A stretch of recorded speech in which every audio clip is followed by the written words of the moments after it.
अस्सलाम वालेकुम। आज हम डिस्कस करने जा रहे हैं हार्मोनिक सीक्वेंस को। हमारे पास हार्मोनिक सीक्वेंस क्या होता है कि ये एक सीक्वेंस है नंबर का जिसमें हम रेसिप्रोकल लेते हैं हार्मोनिक सीक्वेंस की टर्म्स का, और वो हमारे पास क्या बन जाता है, अरिथमेटिक प्रोग्रेशन बन जाता है या अरिथमेटिक सीक्वेंस बन जाता है। ठीक है, इसमें करना क्या होता है हमने कि जो भी टर्म्स होती हैं दी हुई एचपी के अंदर हार्मोनिक सीक्वेंस के अंदर, तो उनका हम रेसिप्रोकल लेते हैं। रेसिप्रोकल जो है वो हमेशा किस में होता है, अरिथमेटिक सीक्वेंस में। तो जब उनका रेसिप्रोकल ले लिया जाता है तो अरिथमेटिक सीक्वेंस में हम क्या करते हैं, उसका सिंपली जो है जिस तरह होती है फर्स्ट टर्म फाइंड करते हैं, कॉमन डिफरेंस फाइंड करते हैं, और इसके साथ साथ उसकी nth टर्म को भी फाइंड किया जा सकता है। तो ज़रा इसमें रिपीट कर देते हैं हम कि अरिथमेटिक सीक्वेंस में हमारे पास nth टर्म के लिए फार्मूला था a1 प्लस n इन -1 इंटू डी। तो अब हमने क्या करना है कि जो भी हमारे पास क्वेश्चन होगा उसमें हम उसको सबसे पहले उसकी टर्म्स का रेसिप्रोकल लेंगे। रेसिप्रोकल लेने के बाद उसकी जो भी टर्म फाइंड करनी है उसके लिए इस्तेमाल करेंगे एपी के रिलेशंस का। तो जब उसकी टर्म्स फाइंड कर लेंगे तो अगेन उसका क्या ले लेंगे, रेसिप्रोकल। तो वो टर्म किस में आ जाएगी, एचपी में आ जाएगी। तो स्टार्ट करते हैं अपने क्वेश्चन। अब फर्स्ट क्वेश्चन है find the indicated term of harmonic progression. तो फर्स्ट है हमारे पास 1/9, 1/12, 1/15 अप टू सो ऑन। हमने इसकी मालूम करनी है सेवंथ टर्म। तो फर्स्ट ऑफ ऑल हमने क्या करना है, हम इसका रेसिप्रोकल लेके इसे लिखेंगे, यानी कि ये लिखा जाएगा 9, 12, 15 अप टू सो ऑन। अब ये किस में आ गई, एपी में आ गई। ठीक है, अच्छा यहाँ से हमारे पास फर्स्ट टर्म कौन सी है, वो 9 है। कॉमन डिफरेंस अगर फाइंड करें तो वो क्या होता है 12 माइनस 9, यानी कि नेक्स्ट टर्म में से लास्ट टर्म माइनस की जाती है। तो ये क्या होगा, 3 हमारे पास होगा। हमने अब मालूम करना है A7, क्या फाइंड करना है, A7। तो A7 में हमारे पास हमें पता है कि वो होता है A1, A7 is equal to A1 plus 6D। तो A7 is equal to A1 हमारे पास 9 है, 6 इंटू डी 3 है, तो 9 plus 18, then A7 is equal to 27। ये किस में है, एपी में। ये हमारा आंसर किस में है, एपी में। अब इसी को हम जो है, चूंकि हमारा क्वेश्चन जो है वो एचपी में था, तो इसको एचपी में लेके जाएंगे। तो एचपी में A7 की वैल्यू क्या होगी, 1/27। अगेन इसका क्या ले लेंगे, रेसिप्रोकल। तो एचपी में जो सेवंथ टर्म है वो हमारे पास क्या होगी, 1/27। क्वेश्चन नंबर 2 है हमारे पास 1/11, 1/9, 1/7 अप टू 10th टर्म। अब ये किसमें गिवन है क्वेश्चन, एचपी में गिवन है। तो हम इसको कहाँ लेके जाएंगे, सबसे पहले हम इसे एपी में लेके जाएंगे। तो एपी में लेके जाने के लिए हम इनका क्या लेंगे, रेसिप्रोकल लेंगे। तो लेते हैं, पहला 11 बन जाएगा, फिर 9, फिर 7, up to so on 10th term. अब ये किस में आ गया, एपी में। अब अगर एपी में है तो इसमें फर्स्ट टर्म देखेंगे क्या है, हमारे पास 11 है। कॉमन डिफरेंस जो है वो 9 minus 11 which will be equal to -2। तो n का हमें पता है वो हमारे पास 10 है। ठीक है, 10th टर्म फाइंड करनी है तो n की वैल्यू क्या होगी, 10 होगी। अब A10 हम फाइंड करेंगे और हमें पता है वो इक्वल होगा A1 प्लस 9D। तो यहाँ से A1 की वैल्यू पुट करें 11, और D की वैल्यू कितनी है जी, -2 है। तो इसका आंसर हो जाएगा 11 minus 18 which will be equal to -7। ठीक है, अब ये -7 जो है आंसर है हमारा किस में, एपी में। हमें आंसर चाहिए एचपी में, तो हम क्या कर लेंगे, इसका रेसिप्रोकल ले लेंगे, 1/7 आ जाएगा। और ये किस में आंसर हमारा आ गया, एचपी में आ गया। सिमिलरली क्वेश्चन नंबर 3 है हमारे पास 1/18, 1/13, 1/8 अप टू सो ऑन। अब एपी में इसे हम कैसे लिखेंगे? 18, 13, 8 up to so on. 20th term हमने इसकी फाइंड करनी है। अब कहाँ पे खड़े हैं हम एपी में।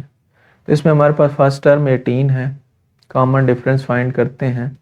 नेक्स्ट टर्म में से उसकी प्रीवियस टर्म को माइनस करेंगे तो ये आ जाएगा आंसर -5। n की वैल्यू क्या है? 20 है।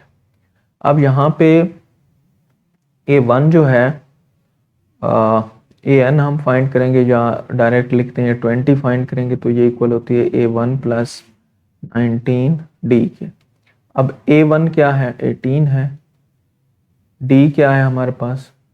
-5। तो 18 minus 45 which will be equal to -27। तो ये 20th टर्म आ गई किसमें? AP में। अब हम इसी को जो है वो फाइंड करते हैं HP में। तो इसका क्या ले लेंगे? रेसिप्रोकल लेंगे। तो ये किस में आ गई? HP में हमारे पास टर्म आ गई।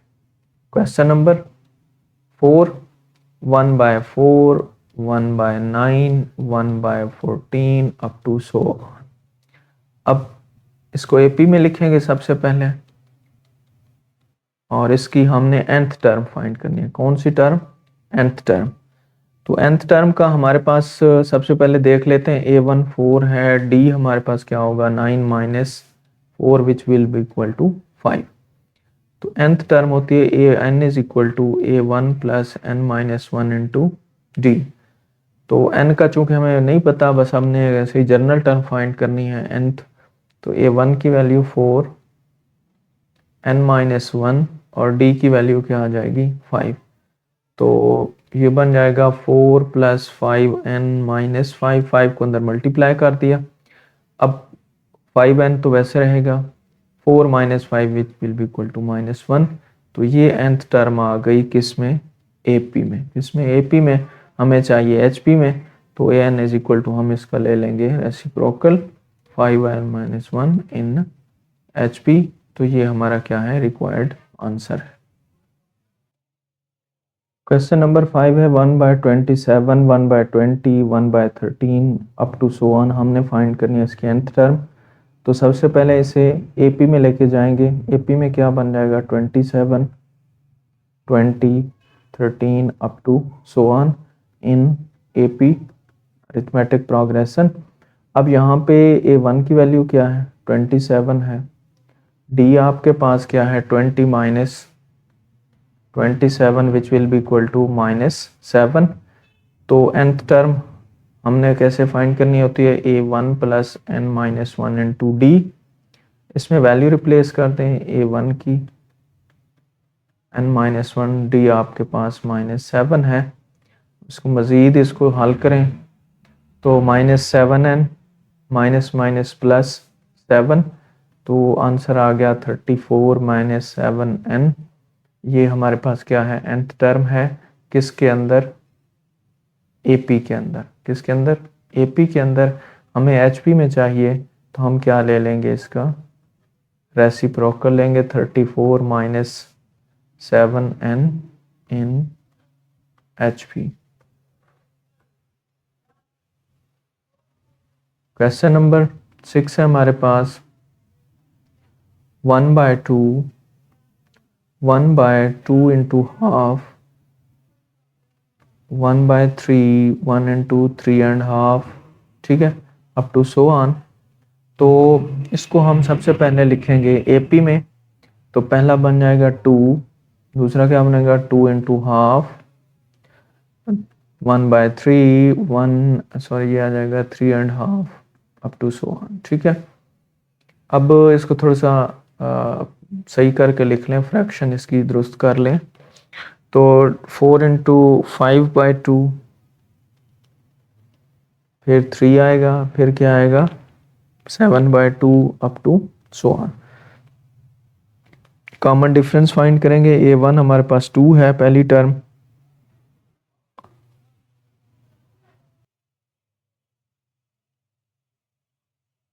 3 माइनस 5/2, या फिर 5/2 माइनस 2 भी कर सकते हैं। तो ये बन जाएगा 6 minus 5/2 which will be equal to 1/2। तो डिफरेंस जो है वो 1/2 है, और a1 जो है वो किसके इक्वल है, 2 के इक्वल है। यहाँ पे nth टर्म हम फाइंड करेंगे, an is equal to a1 plus n minus 1 into d. अब a1 क्या है, 2 है, और n माइनस 1 डी जो है वो हमारे पास क्या है, 1/2। 2 प्लस 1/2 को मल्टीप्लाई कर दें। अब इसको और इसको सॉल्व कर लेते हैं। पहला n/2 वैसे रहेगा, ये बन जाएगा आपके पास +2 माइनस हाफ, तो ये बन जाएगा +3/2। यहाँ से 1/2 कॉमन ले लें तो n+3 जो है ये आपके पास क्या आ जाएगा, nth टर्म आ जाएगी किस में, AP में। हमें HP में चाहिए, तो HP में क्या हो जाएगी, 2 ऊपर और n/3 नीचे आ जाएगा। ये nth टर्म आ गई किसके अंदर, HP के अंदर। क्वेश्चन नंबर 7 है हमारे पास, find the 14th term of HP। 1/4, 1/7, 1/10, 1/13, ये किस में है, HP में है। तो AP में लिखें इन्हें सबसे पहले, 4, 7, 10, 13 इन AP में आ गया। अब इसमें A1 क्या है, वो 4 है, D क्या है, 7 माइनस 4 इज इक्वल टू 3 है, और N हमें उसने बता दिया 14। हमने A14 फाइंड करना है, तो ये इक्वल होगा A1 प्लस 13D के, ठीक है।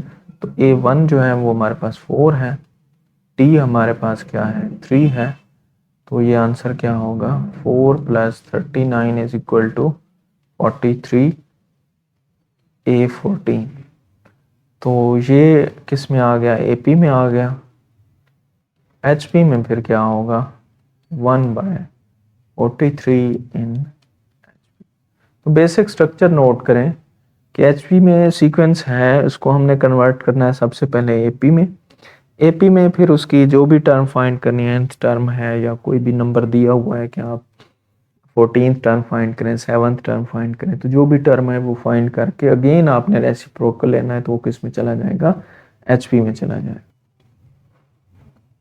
क्वेश्चन नंबर 8 है, 7, 4, 1 इज AP, अरिथमेटिक सीक्वेंस है। हमने 17 टर्म फाइंड करनी है HP में। तो अब भाई इसका रेसिप्रोकल लेने की ज़रूरत नहीं है, क्योंकि ये गिवन ही अरिथमेटिक में है। तो हम क्या करेंगे, डायरेक्टली यहाँ से 17 टर्म फाइंड करेंगे। A1 हमारे पास क्या है, 7 है, D क्या है, 4 माइनस 7 इज इक्वल टू -3, और N की वैल्यू हमें पता है वो क्या है, 17 है, क्योंकि हमने 17 टर्म फाइंड करनी है। अब यहाँ से A17 जो है वो किसके इक्वल होगी, A1 प्लस 16D के। वैल्यू रिप्लेस करें, 7 प्लस 16D है हमारे पास -3, तो 7 minus 48 which will be equal to -41। तो ये क्या है, A17 है, किसके अंदर, AP के अंदर। हमें चाहिए HP में, तो A17 is equal to -1/41 in HP। 9 है question number, find the 8th term of the HP। 8वीं टर्म फाइंड करनी है, -1/2, -1/5, -1/8 अप टू सो ऑन। तो इसको, ये HP में गिवन है, इसको आप AP में लिखेंगे, -2, -5, -8 इन AP। अब आप इसमें A1 जो है वो क्या है, -2 है, D इसमें क्या होगा, -5 -2, तो ये बन जाएगा -5 + 2 which will be equal to -3। ये है आपके पास D, और ये क्या है, A। तो हमने फाइंड करनी है कौन सी, 8वीं टर्म। तो A8 हमने फाइंड करनी है, ये इक्वल होगी A1 + 7, डी के। तो A1 जो है वो -2 + 7D × -3, तो ये इक्वल होगा -2 - 21, ये इक्वल होगा -23। ये किस में है? AP में। HP में अगर इसे लिखना चाहें तो ये क्या होगा? -1/23 इन HP। रेसिप्रोकल ले लिया, तो ये हमारा क्या है? फाइनल आंसर है। क्वेश्चन नंबर 10 है हमारे पास। HM हमने फाइंड करना है। अब ये क्या है? हार्मोनिक मीन है। हार्मोनिक मीन का फार्मूला जो है वो क्या होता है? 2AB divided by A + B। किस किस का फाइंड करना है? 9 और 11 का। ठीक है, तो लेट करते हैं कि हमारा A जो है वो 9 है और B जो है वो क्या है? 11 है। दूसरी बात वो कहता है आप इसका अरिथमेटिक मीन भी फाइंड करें, हार्मोनिक मीन भी फाइंड करें, ज्योमेट्रिक मीन भी फाइंड करें और ये चीज़ भी शो करें। ठीक है, तो सबसे पहले ये A और B है, अरिथमेटिक मीन फाइंड करेंगे और उसका फार्मूला होता है हमारे पास A + B divided by 2। Put कर दें वैल्यूज़, 9 + 11/2, तो ये बन गया 20/2 विच इज़ इक्वल टू 10। अब फिर से हम इसका GM फाइंड करेंगे, ज्योमेट्रिक मीन। तो उसका रिलेशन हमने पढ़ा है कि वो AB स्क्वायर रूट होता है, तो ये बन जाएगा 99 का स्क्वायर रूट। ठीक है, फर्दर इसे ना लेके जाएं। फिर उसके बाद है हमारे पास HM harmonic mean, formula 2AB divided by A + B। तो 2A आपके पास 9 है, B आपके पास 11 है और 9 + 11 ये डिवाइड हो जाएगा A और B। तो ये ऊपर बन गया 2 × 99 और ये बन गया 20, ये इससे डिवाइड हो जाएगा। तो ये आंसर क्या आया? 99 डिवाइडेड बाय 10। तो अब हमने प्रूफ क्या करना है कि AH जो है वो G² के इक्वल है। वैल्यू पुट कर दें। AH का मतलब है अरिथमेटिक मीन और हार्मोनिक मीन। A जो है वो 10 है, H की वैल्यू हमने निकाली, ये है 99/10 और G क्या है हमारे पास? 99 स्क्वायर रूट है, लेकिन यहाँ पे G² है तो इसका भी क्या आ जाएगा? स्क्वायर आ जाएगा। अब ये 10 से कैंसिल, इधर क्या आ गया? 99। स्क्वायर से स्क्वायर रूट कैंसिल, इधर भी क्या आ गया? 99। तो ये दोनों इक्वल आ गए, तो बस ये हमारा प्रूफ हो गया कि AH जो है वो किसके इक्वल होता है? G² के। नेक्स्ट है find the HM between 2/3 and 4/7। यानी कि इसमें पहली टर्म 2/3 A ले लें, दूसरी को ले लें B। अब इन दोनों को अगर हम ऐड करते हैं तो ये क्या होगा? 2AB divided by A + B। 2A आपके पास 2/3 है, B आपके पास 4/7 है, A + B मीन 2/3 + 4/7। तो यहाँ पे इनको मल्टीप्लाई कर दें ऊपर, तो ये बन जाएगा 16 डिवाइडेड बाय 21 और इनका एलसीएम जो है वो 21 आएगा। ये बन जाएगा 14 + 12, तो 16/21 divided by 26 divided by 21 cancel out, तो 16/26 which will be equal to 8/13। इसी तरह क्वेश्चन नंबर 12 है। अब चूंकि डायरेक्ट इसका जो है हम फाइंड कर रहे हैं तो इसे AP में लेके जाने की ज़रूरत नहीं है। तो ये नेक्स्ट थोड़ा सा लेंथी क्वेश्चन है, इसको हम अगले पेज पे लेके जाते हैं। क्वेश्चन नंबर 12 है फाइंड 4 HMs बिटवीन 1/3 एंड 1/11। तो ये हम पहले कर चुके हैं, AMs हमने फाइंड किए थे। तो 4 HMs जो हैं वो किसके बिटवीन है? 1/3 एंड 1/11। तो इसको हम क्या लिखेंगे? 1/3, फिर आ जाएंगे 4H,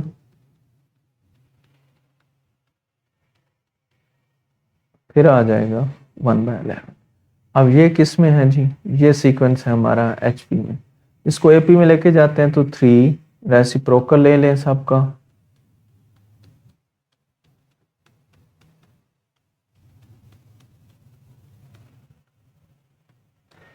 ये किस में आ गया, AP में। अब उसी तरह हमारे पास फर्स्ट टर्म जो है वो 3 है और टोटल टर्म्स कितनी हैं, 1 2 3 4 5 6, टोटल टर्म 6 है। तो A6 इज इक्वल टू 11। अब आसानी के लिए इसको अगर ऐसे लिखते हैं तो बड़ा बेहतर रहेगा, A1 A2 A3 A4 and 11, इसी को ही हमने लिख दिया। और यहाँ पे हमें क्या पता है कि हमारा जो A1 है वो 1/H1 के इक्वल है, A2 जो है हमारा A1/H2 के इक्वल है, A3 जो है वो 1/H3 के इक्वल है और A4 जो है वो किसके इक्वल है, 1/H4 के। अब ये वाला सीक्वेंस है सेम टू सेम वैसे ही बन गया जैसा कि हमारे पास AP में होता था। अब इसको सॉल्व करके A1 A2 A3 की वैल्यू निकालेंगे, यहाँ पे पुट करेंगे तो हमारे पास आ जाएंगी H1 H2 and H3 H4 की वैल्यू। तो A6 11 के इक्वल है। A6 का फार्मूला हमें पता है, वो होता है A1 + 5D के इक्वल। तो A1 हमारे पास 3 है, ठीक है। तो A6 जो है वो 11 है, इधर 11 लिखते हैं, A1 जो है वो 3 है और D हमने यहाँ से फाइंड करना।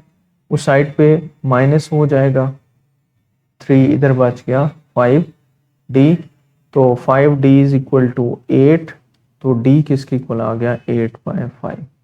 तो अब D भी हमारे पास है और A1 भी हमारे पास है, तो हम दूसरी टर्म भी लिख सकते हैं, तीसरी, चौथी और पांचवी। A1 जो है बेसिकली क्या है, ये सेकंड टर्म है, तो सेकंड टर्म को हम किसके इक्वल लिखते हैं, A1 + D के।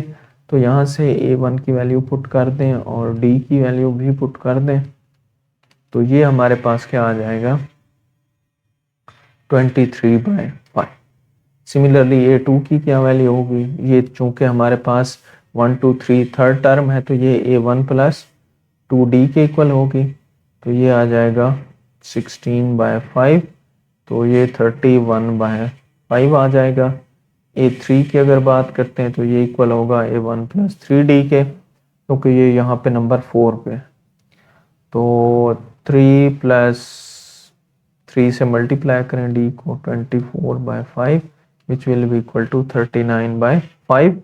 और A4 जो है ये इक्वल होगा A1 + 4D के, और A1 3 है, 4 × 32/5 which will be equal to 47/5।